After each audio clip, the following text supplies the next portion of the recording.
Colin, we said 6.5 cast Yes. members. What exactly do you mean by that? Well, our half a cast member over there is wearing a pig snout because, unfortunately, she didn't give us the access, did she? So she's sort of like, she's in there as a sort of slightly smaller part than she could have been. But I'm sure you'll agree, she makes a wonderful performance. Give her a round of applause. Yes. So, it's a big, long project, but actually you couldn't do it without the stars. And it required an awful lot of trust and an awful lot of time. So how did you convince these people? Well, I think that, first of all, the only person that I knew on the whole scene anyway, like at the beginning, was Julie Holstar. So I'd known her for about 4 years before.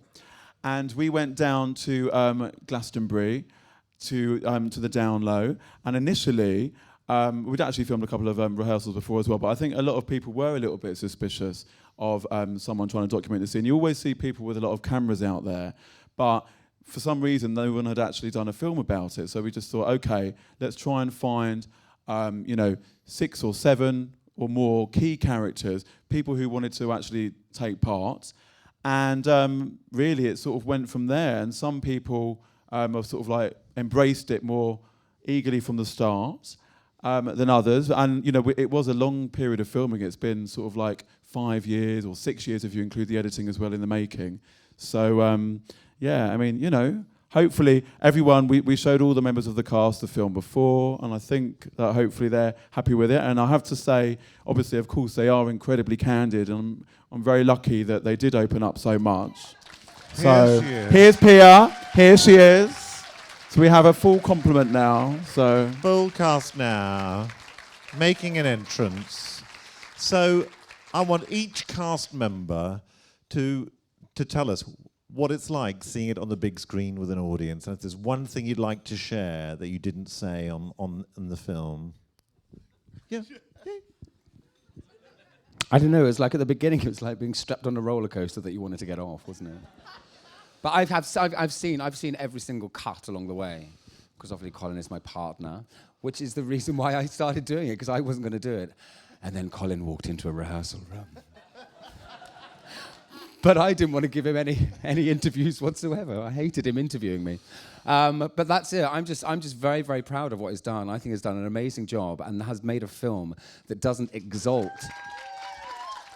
It doesn't exalt or glamorize a very messy, very complicated scene, and I think has given a very honest portrayal, and it's taken 6 years to make it, and it took 6 years to get those stories out, and I think everyone has been very brave in what they've offered out, because it's going out, and it's I just think you've done an amazing job. I'm very, very proud of you, my darling. Oh. Very proud. And I think you're lovely in your suit and your waistcoat. Fabulous. Very good. I can't remember half of that. I was there for most of it, apparently.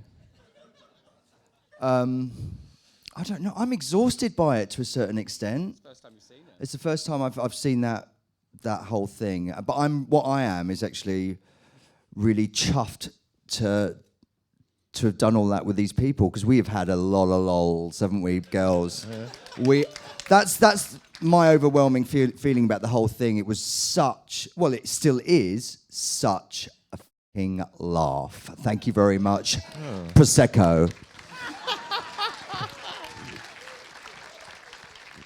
Scotty? I guess I was one of these people who was very reluctant to be involved. And I guess because I kind of hadn't come to terms with talking about the shit that I talk about in the film. And so watching this today, I've almost lost an eyelash because a few tears were shed.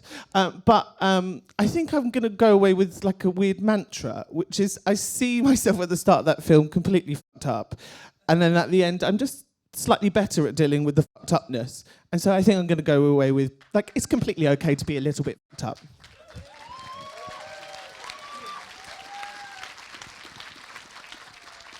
Yeah, to echo what Scotty just said, we are fabulous, gorgeous, incredible creatures, but we have this humanity behind us. And when I had the idea for the film, I was like, this is what I want people to see. So it's not just ridiculous, over the top. That's great, but there's a reality. And the idea was to create something that was a bit like a British version of Paris is Burning that actually showed people's real lives.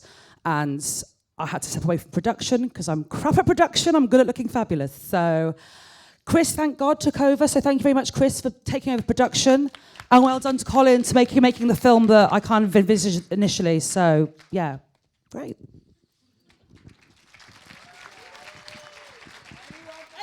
Anyone for drag?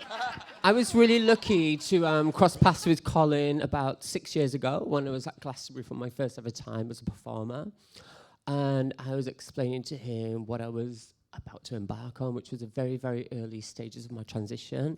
And he asked if he could be part of that in terms of documenting everything that got involved with that.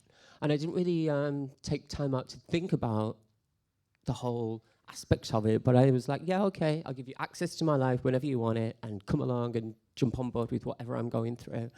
And the whole reason for doing that at the very, very beginning was just even if one person could just look at that film and just actually say to themselves, you know what, I can take a little bit of that from myself as well. That's what I'm going through, and it's all right.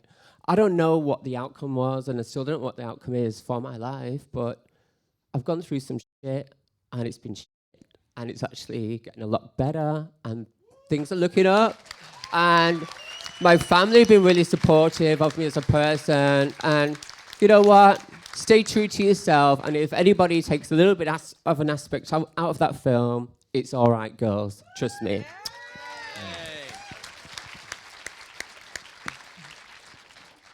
Same as John, I think. I don't really remember half of it. It was like having a flashback.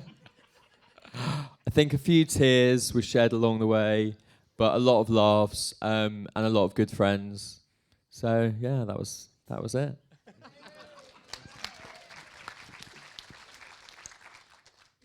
Amber? I'm supposed to say something normal now, and I won't. Why, thank you.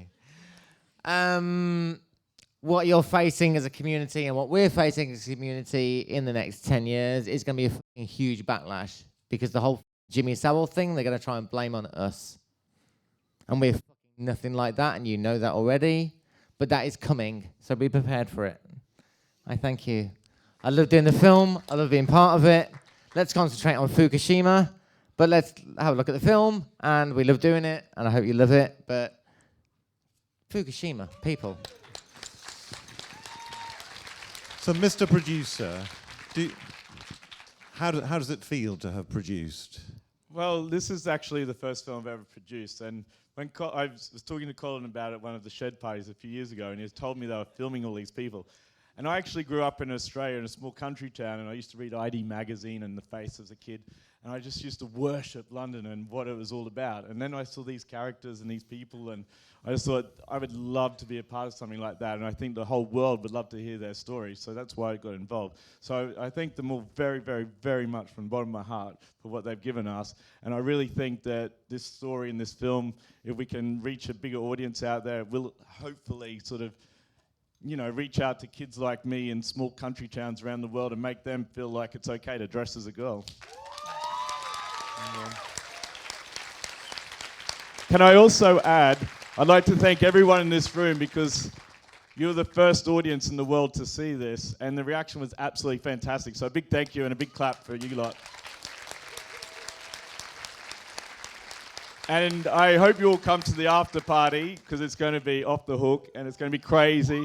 And it's the first time this gang have been together for a long, long time, and they're all going to be there, and we're selling merchandising like shirts and badges and things, and we need all the money we can get to help us distribute. So, yeah. And lastly, sorry, Brian, just one more thing. Hashtag dragmovie.com, okay? So that's it. Thank you very much. I think misogyny plays a huge part in that. It's still there.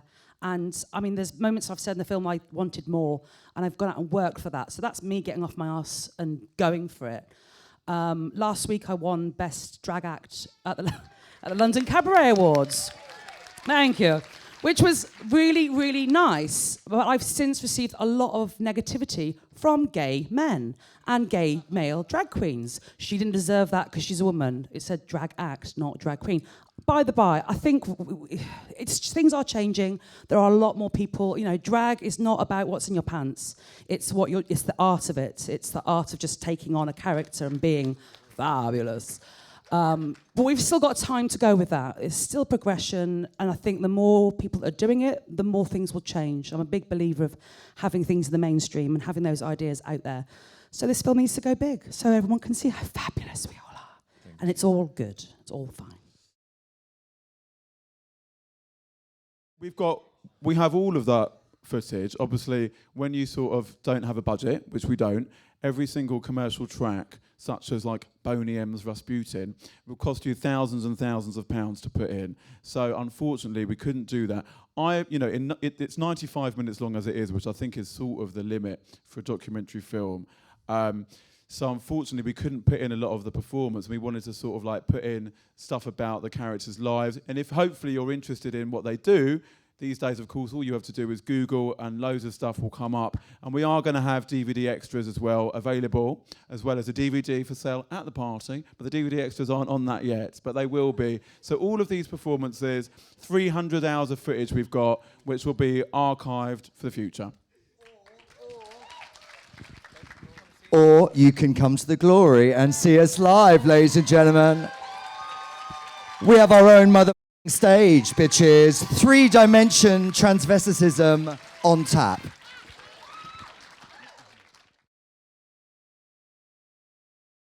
It was really graphic and emotional for me to see that just played out as well, because it's the first time I've ever seen that film. So it was all a bit... It's going really, really well.